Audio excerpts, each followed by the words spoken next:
Putin wants to increase risks. He wants to be manipulating risk involved in the Ukraine crisis. He is using these for coercive purposes, and he's trying to increase the risks of misperception. He's trying to create misunderstanding. That's the voice of Dr. Heather Williams, the director of the Project on Nuclear Issues and a senior fellow in the International Security Program at the Center for Strategic and International Studies. She's today's guest on Press the Button, a Ploughshares Fund podcast dedicated to nuclear policy and national security. And now here are your co-hosts Tom Kalina and Lauren Billett.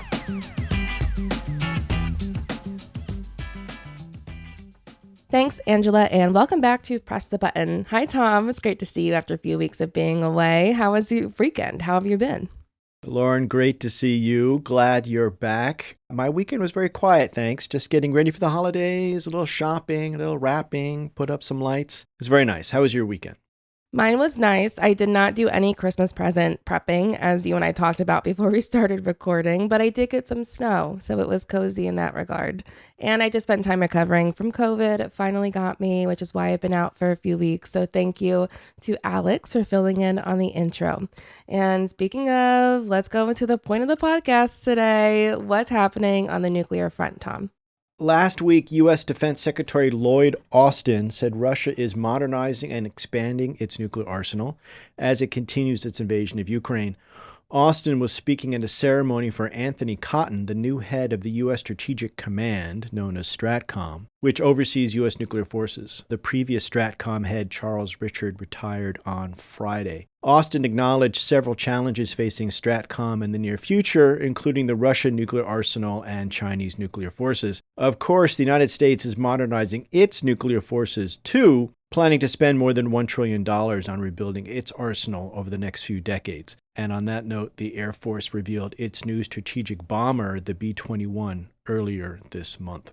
Meanwhile, the U.S. Energy Department is planning to make an announcement on Tuesday about a breakthrough on fusion energy research. According to reports, the Lawrence Livermore National Lab in California has made progress at its National Ignition Facility, which seeks to make fusion energy a practical energy source. Scientists have been trying since the 1950s to harness the fusion power of the sun to make energy down here on Earth. This is the same energy that powers nuclear hydrogen bombs, and in fact, the National Ignition Facility is also used for nuclear weapons work. Lastly, on Ukraine, House Intelligence Committee member Congressman Adam Schiff said on Sunday that maintaining a U.S. dialogue with Russia is valuable amid heightened tensions. Schiff emphasized the importance of maintaining an open line of communication between intelligence heads from both nations. And Lauren, what do you have lined up for early warning? This past weekend marked the 75th anniversary of the Universal Declaration of Human Rights adoption. This day and Human Rights Week serve as a reminder that every person is created equal and endowed with inherent dignity and inalienable rights. While human rights are essential to security, they are often left out of discussions about national security and nuclear policy. So this week on Early Warning, Alex Hall talks with Raeghn Draper, the Associate Partner for Mobilization and Partnerships at Global Zero. They discuss the human rights implications of nuclear weapons and the human costs of nuclear weapons. And then Dr. Emma Belcher of the Ploughshares Fund sits down with Dr. Heather Williams, a senior fellow at the Center for Strategic and International Studies. They discuss how the war in Ukraine has affected nuclear deterrence thinking and arms control. It's a great conversation, so please stick around. And if you like what you hear, remember to hit subscribe and leave us a rating. Your feedback helps us to improve the show. And with that, let's get into today's episode. The clock is ticking. And now, early warning, early warning, early warning, early warning. A 7-minute synopsis of this week's nuclear news. Thanks, Jacqueline. December 10th marked International Human Rights Day. Unfortunately, while central to our security, human rights is often left out of the conversation on national security and nuclear policy. Plain and simple, nuclear weapons threaten human life. Further, we are seeing what the mere threat of nuclear weapons use is able to do. Putin is using just the threat of his nuclear arsenal to invade a sovereign country, commit war crimes, and crimes against humanity. Luckily, there are incredible people working to emphasize the importance of human rights in the conversation on nuclear weapons today. I am joined by one of those people, Raeghn Draper. Raeghn is the Associate Partner for Mobilization and Partnerships at Global Zero. Raeghn, thanks so much for joining to highlight this issue. Thank you for having me. So, what are the human rights implications and the human costs of nuclear weapons? Well, you definitely named one that's really present in a lot of our minds. What's happening in Ukraine is really putting in present day how nuclear weapons are dangerous and how they can be used for coercion and bullying and utilized in illegal war. But outside of that, nuclear weapons have and continue to impact a wide variety of communities in the US, in Japan, and in other countries in the Marshall Islands through weapons testing, radiation, nuclear waste. I think those are just a few of the ones that come to mind immediately that impact not only the health of communities, but the integrity of the environment, the soil and the water that they drink and that they use to feed and sustain themselves and their families. All of that is at risk, poisoned, and destroyed through the development and maintenance of nuclear weapons. Why do you think human rights issues are often overlooked when it comes to the nuclear weapons debate? How are you and others trying to change that? Oftentimes when we talk about nuclear weapons, they are a future threat, right? If they're ever going to be used, our world will be destroyed. So we have to do what we can to make sure that threat never happens. And while that is true, nuclear weapons already have and are continuing to destroy human lives today. It's not just a future threat, it is an ever-present threat. It is a threat that has been present in our history since their creation. So I think we struggle with looking at nuclear weapons as a human rights issue. It's because we don't always look at it as a human issue. You know, when you think of human rights, a lot of the big causes, hunger, human trafficking, child poverty, like those things have humans. You think of the images that come up with those issues. You see children, you see women, you see people. When you think of nuclear weapons, you don't see people, you see mushroom clouds and you see government officials and you see global leaders and maybe you'll see a facility, but you don't see people. And it's really hard to care about mushroom clouds and global leaders. We need to stop looking at nuclear weapons as this stagnant future thing and start looking at it through the lenses of the people that it is impacting today. I think that visual element you just outlined is so key. It's what's grabbing the public's attention. So there are all these other issues, like you mentioned, that are successful at incorporating human rights really presently in the policy debates. When it comes to issues of nuclear weapons and national security, do you think that the anti-proliferation or nuclear abolition movements could learn anything from these other movements? Absolutely. I think a big thing that this space could do is rethink what comes to mind when we think of national security, right? When we think of national security issues, we're thinking of terrorism attacks. We're thinking of diseases coming into our country. We're thinking of the border.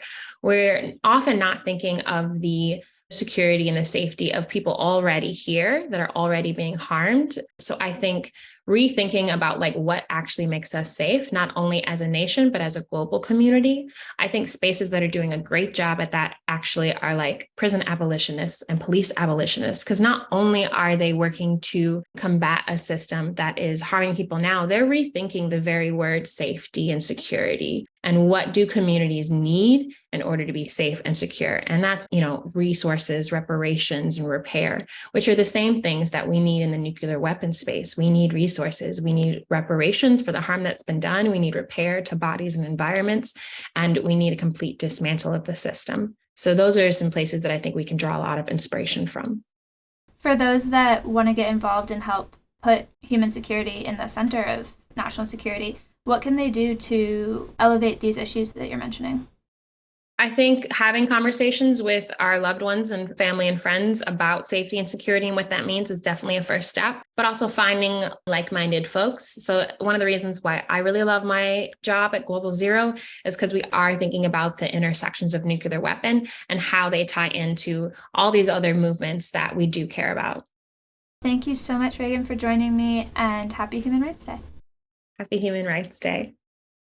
Hi, I'm Jacqueline Shing, the Communications and Marketing Specialist at Ploughshares Fund. Russia's invasion of Ukraine has exposed just how close nuclear escalation and nuclear war can be. To meet the urgency of this moment, Ploughshares Fund has launched a donation match challenge to make the largest grants possible to those who are working every day to reduce and eliminate nuclear weapons. Right now, all first-time gifts will be matched dollar for dollar, and all new monthly gifts will be matched at their 12-month value. Or increase your giving and the full amount above your last gift will be matched. Go to ploughshares.org/donate today. And thanks for listening.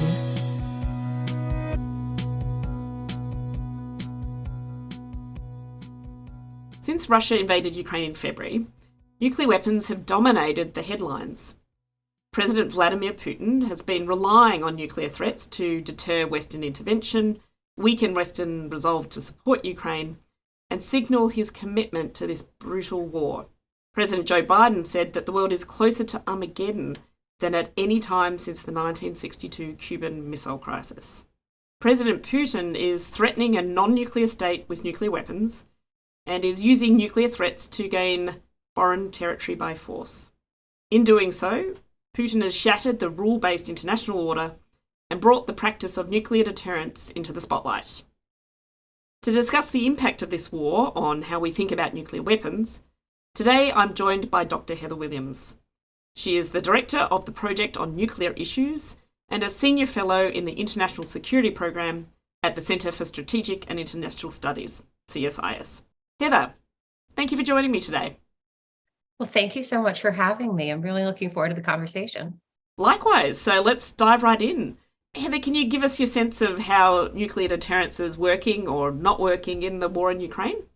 It feels like a little bit of a trick question, and I know it's not. But before I give the direct answer, I thought it would be useful and it's important to first do a quick review and kind of check out how nuclear weapons have been threatened to be used and their role in the conflict so far. Just to start out, I mean, the day of the invasion, Putin alluded to nuclear weapons. They have been in the background of really all of Russia's actions. Putin referred to them on at least 4 occasions in his speeches. Interestingly, he almost never uses the exact phrase nuclear weapons, but makes it pretty clear what he's talking about. So as you said in the intro, Putin clearly sees these as weapons of coercion that he is relying on as part of his wider strategy and certainly for his plans for Ukraine. We also know last month there was that New York Times story that said that the Russian leadership had been considering tactical nuclear weapons use, though according to that story, Putin wasn't part of the conversation. So really, I've seen nuclear weapons in the headlines more in the past year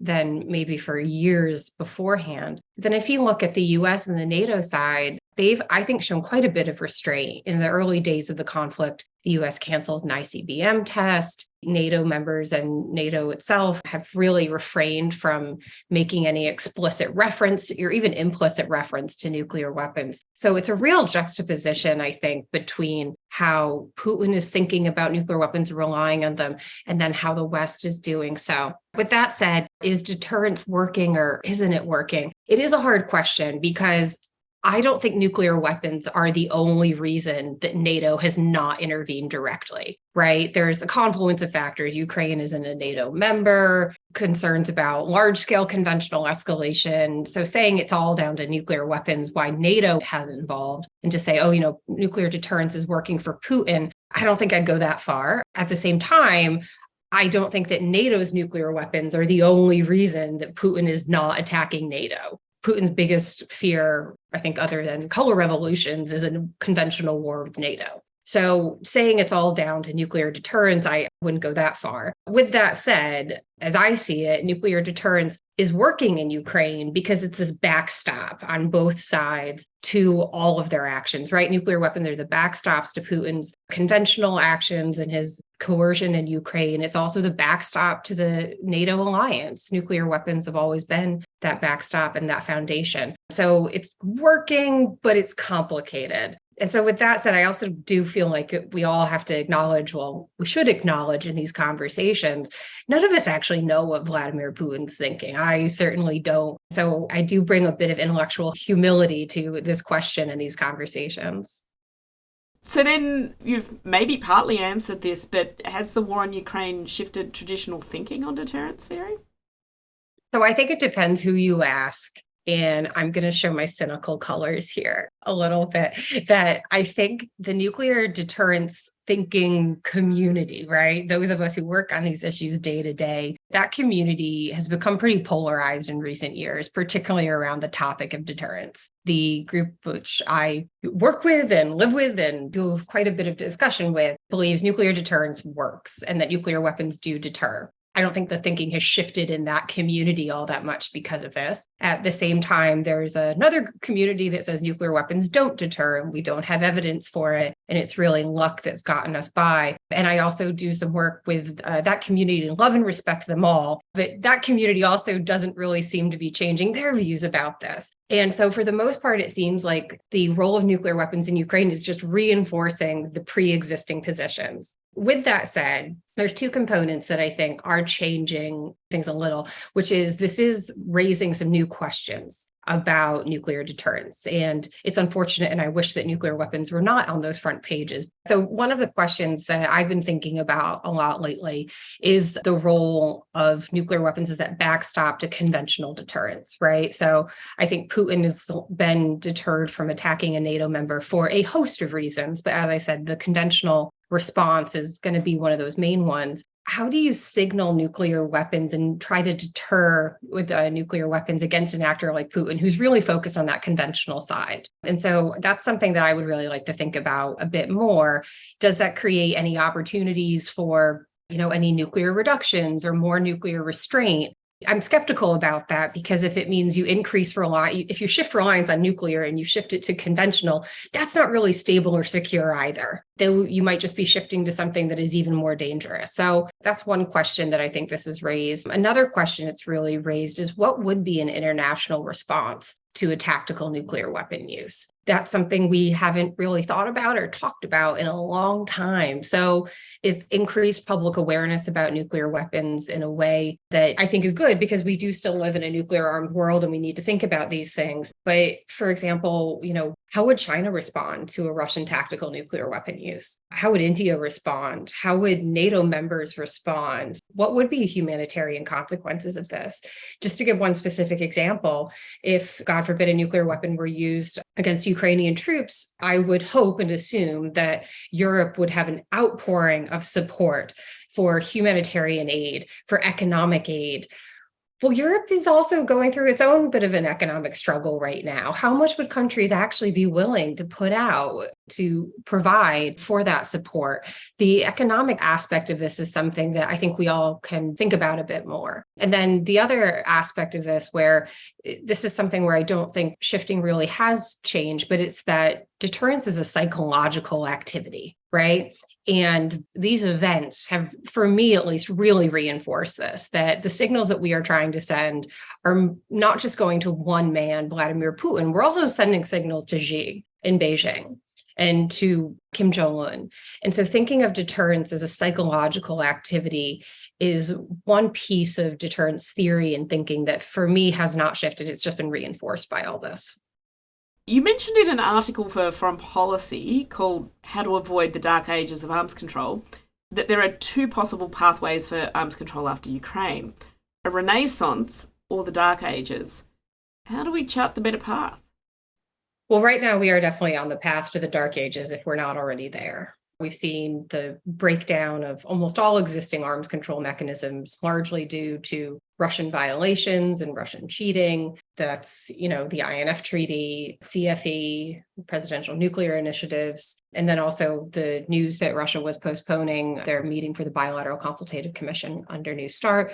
And obviously New START inspections are also on hold. So unfortunately, right now, I think we are on that path to the Dark Ages. And I would really like to offer a grand vision for an arms control renaissance, but that just doesn't feel realistic, practical, or helpful right now. So what I can offer is, I like how you phrased it, a better path.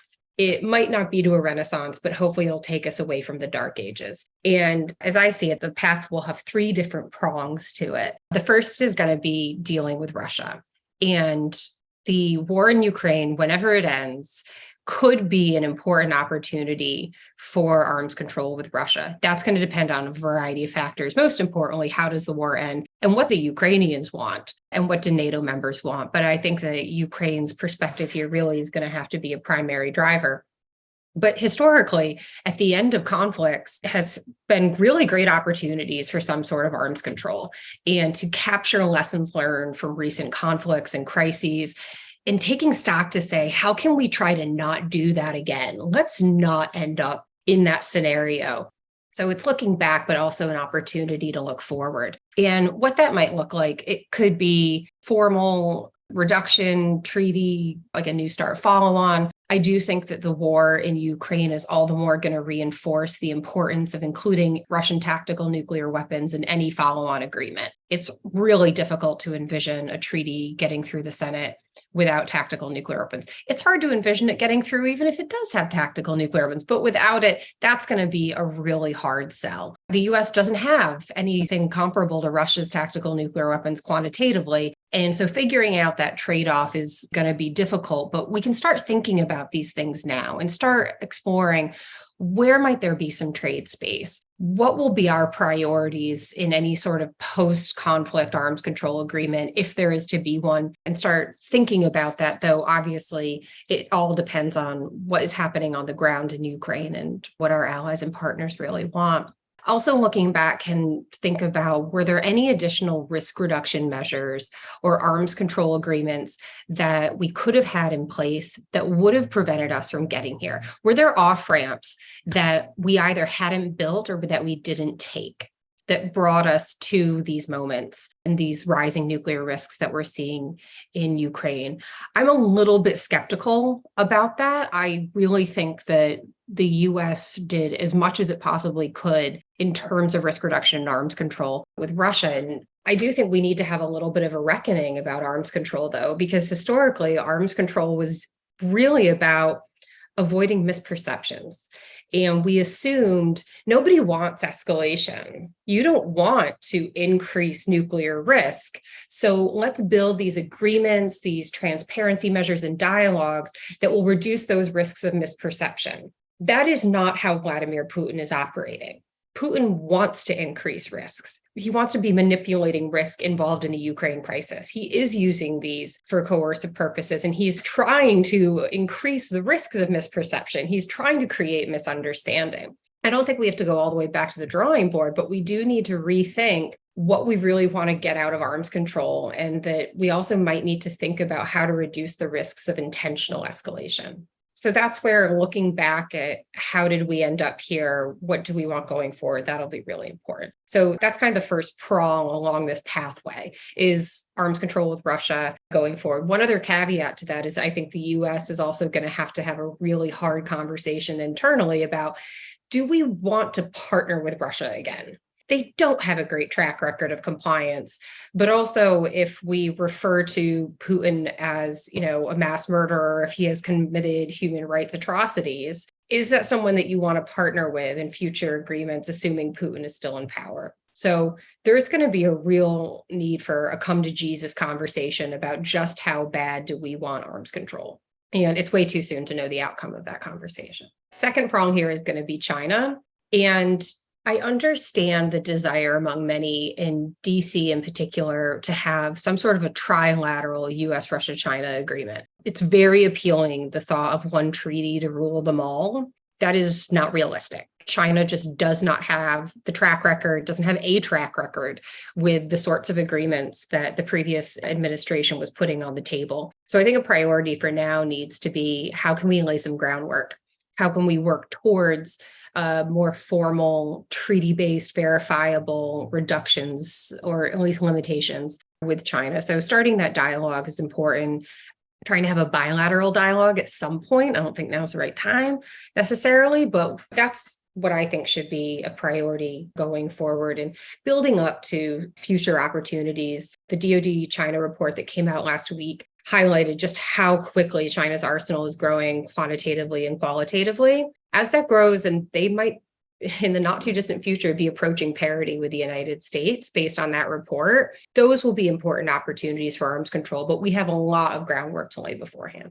And then the third prong would be these kind of broader behavior-based normative approaches and risk reduction measures. These can be informal dialogues. They absolutely should involve all nuclear possessors. They can involve and should involve non-nuclear weapon states. Before Russia's invasion of Ukraine, the P5 process was one of those forums that I think could do a lot of good in exploring risk reduction opportunities. For example, I still think that the P5 should have, and hopefully in the future can sign up to a joint agreement to always keep a human in the loop in nuclear decision making. We can use the P5 or create other forums for dialogue, really, to come up with 21st century versions of the incidents at sea agreements. So these are agreements during the Cold War that outline rules of the road, really, set up some guardrails for behavior during crises that could reduce risks of further escalation, reduce risks of going to nuclear use. So those are three ideas for how we can get off this super highway to the dark ages of arms control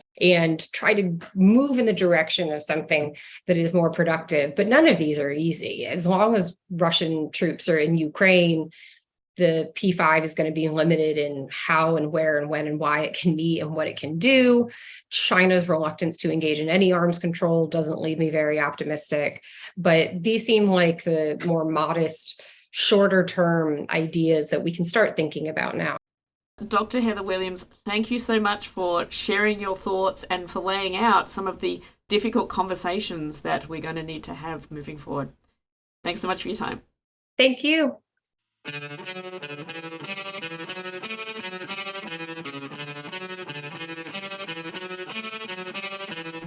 Thanks for listening to Press the Button.